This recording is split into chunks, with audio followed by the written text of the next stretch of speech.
ছাত্রদল ও যুবদলের ১০-১৫ জন রাতে বাসায় ঢুকে বলে, তুই আওয়ামী লীগ করিস, বাঁচতে হলে ২০ লাখ টাকা দে। ৫৬ বছর বয়সী সিরাজুল ইসলাম নামের ওই ব্যক্তি একসময় শ্রমিক লীগ করতেন।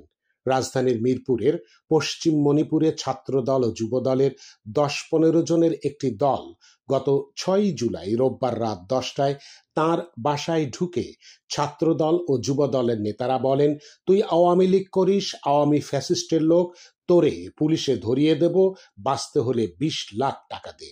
এরপর চলতে থাকে তাদের ভয়ভীতি ও হুমকি প্রদান। অন্যদিকে সিরাজুলের পরিবারের পক্ষ থেকে কাকুতি মিনতি।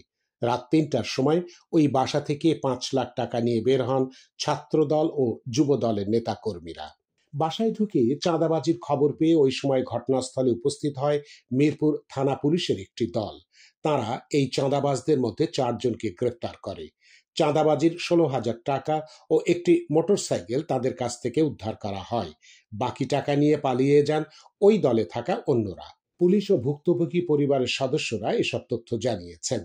চাঁদাবাজির এ ঘটনায় গ্রেফতার ৪ জনের মধ্যে মিরপুর থানা ছাত্র দলের জ্যেষ্ঠ যুগ্ম আহ্বায়ক মোহাম্মদ আতিকুর রহমান ওরফে মিন্টু এবং যুগ্ম আহ্বায়ক তাবিদ আহমেদ আনোয়ার ওরফে আনোয়ার হোসেন তাবিদ রয়েছেন। এছাড়া গ্রেফতার অপর ২ জন মোহাম্মদ রতন মিয়া মিরপুরের একটি ওয়ার্ডের যুব দলের সঙ্গে যুক্ত, আর মোহাম্মদ ইসমাইল হোসেন মিরপুর থানা ছাত্র দলের রাজনীতির সঙ্গে যুক্ত বলে জানিয়েছে। এ বিষয়ে মিরপুর মডেল থানার ভারপ্রাপ্ত কর্মকর্তা মোহাম্মদ সজ্জাদ রমন বলেন, গতকাল গভীর রাতে মণিপুর এলাকা থেকে তার সরকারি নম্বরে ফোন করে জানানো হয়েছিল পুলিশ পরিচয়ে সিরাজুলের কাছ থেকে চাঁদাবাজি হচ্ছে। এরপরই মিরপুর থানার পুলিশ ঘটনাস্থলে যায়। খবর পেয়ে র্যাবও সেখানে পৌঁছায়। তখন ধাওয়া দিয়ে ৪ জনকে গ্রেফতার করা হয়। সিরাজুল ইসলামের স্ত্রী জাহানারা ইসলাম ৭ই জুলাই সকালে বাদী হয়ে গ্রেফতার ৪ জন সহ অজ্ঞাত পরিচয় ৮-১০ জনকে আসামি করে মিরপুর মডেল থানায় একটি চাঁদাবাজির মামলা করেছেন।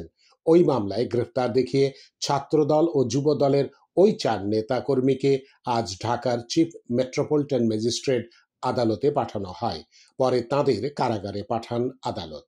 ঘটনার বিবরণে জাহানারা ইসলামের করা মামলায় বলা হয়, রোববার রাত ১০টার দিকে গ্রেফতার করা সহ পলাতক আসামিরা বাসার প্রধান ফটকে এসে কলবেল বাজাতে থাকেন। এ সময় পরিচয় জেনে দরজা খুলে দিলে তারা বাসায় ঢুকে সিরাজুল ইসলাম ও তার স্ত্রীকে জিম্মি করেন। তারা সিরাজুল ইসলামকে, তুই আওয়ামী লীগ করিস, আওয়ামী ফ্যাসিস্টের লোক, তোরে পুলিশে দিয়ে ধরাইয়া দেব বলে ভয়ভীতি দেখান। তারা সিরাজুলের কাছে ২০ লাখ টাকা চাঁদা চান। চাঁদা দেওয়া না হলে সিরাজুল ও তার স্ত্রীকে প্রাণে শেষ করে দেবেন বলে ভয়ভীতি দেখান ও হুমকি দেন আসামিরা। তারা প্রাণ বাঁচাতে তাদের কাছে থাকা ২০,০০০ টাকা আসামিদের হাতে তুলে দেন। এ সময় আসামিরা বাকি টাকা পরিশোধের জন্য চাপ সৃষ্টি করতে থাকেন। সিরাজুল ও তার স্ত্রী উপায়ন্তর না দেখে ওই বাড়ির ৪র্থ তলার বাসিন্দার কাছ থেকে ৩ লাখ টাকা ঋণ নেন। ওই টাকা পেয়েও আসামিরা বাকি টাকার জন্য চাপ দিতে থাকেন। তখন সিরাজুল তার মোবাইল ব্যাংকিংয়ে থাকা ৩০,০০০ টাকা আসামিদের দিয়ে দেন। এতে তারা শান্ত না হয়ে আরও টাকা চান। এক পর্যায়ে সিরাজুল ও তার স্ত্রী তাদের ছেলে মেয়েদের কাছ থেকে মোবাইল ব্যাংকিং এর মাধ্যমে ১.৫ লাখ টাকা এনে তাদের হাতে তুলে দেন। রাত ৩টার দিকে আসামিরা ৫ লাখ টাকা নিয়ে বের হচ্ছিলেন। এরই মধ্যে পুলিশ ও র্যাব ঘটনাস্থলে পৌঁছায়।